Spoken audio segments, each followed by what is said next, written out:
But Imran, you know, this is a lot to do with our own problems. This is our own people accusing our own players. But there is also, the world of cricket is being accused of a kind of a racist divide where the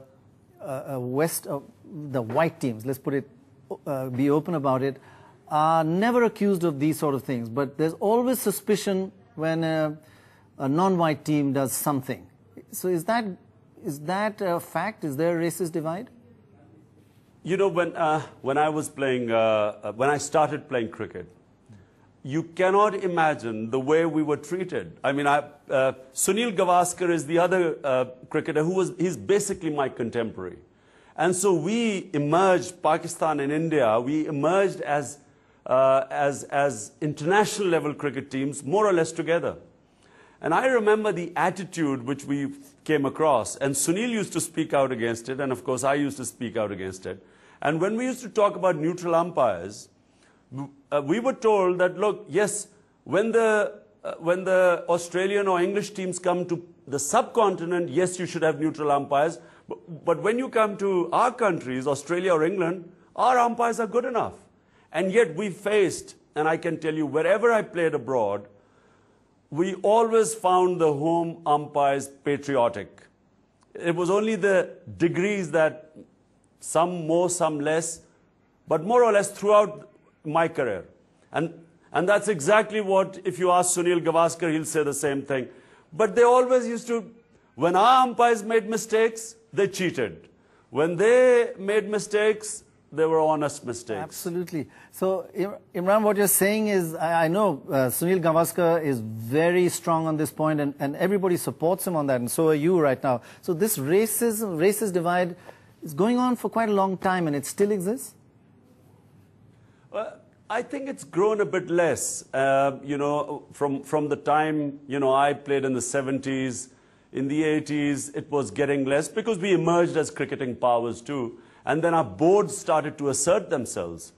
When I first went to England, there was this old Indian civil service officer as our manager. And the way he used to be so subservient to the English, because it was still the colonial hang-up. So it changed. In the 80s, you saw we were asserting ourselves. And now, in 90s, it changed even more. And with India emerging as a sort of cricketing giant, not so much in terms of strength as a cricketing team, but as a cricketing power in terms of its commercial strength, I think things have changed now. But this is shocking, and so was the behavior of the umpire in the case of ball tampering at the Oval by that umpire Daryl Hare. This was shocking too.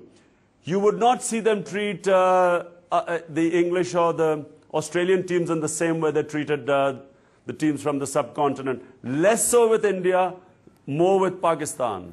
But you know, here it's the Pakistan Sports Authority. They've asked for an explanation. Daryl Hare was punished for what he did. Do you think there should be some punishment here? This team has already lost. They're feeling awful. The captain is, you know, probably not sleeping well, and he's being asked to explain. I would sack that sports committee. I think that just for asking that question, it just shows that they know nothing about cricket and they should mind their own business. And they should be sacked just on asking that question.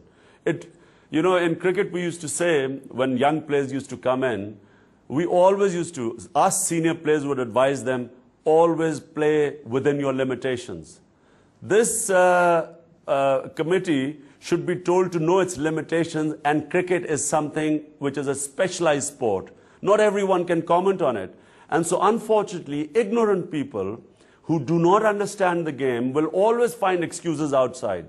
When I first came to India as a young 26, 27-year-old, and I unfortunately got injured, this is in 1979, no one talked about that a fast bowler could get injured. The things I had to hear, that I was out partying late, and I was, you know, there was alcohol, and it was all sorts of things. No cricketing explanation.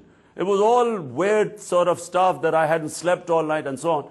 So unfortunately, when you have people commenting on the game who have no knowledge, you expect nonsensical statements like this one made by this politician. Tuba.com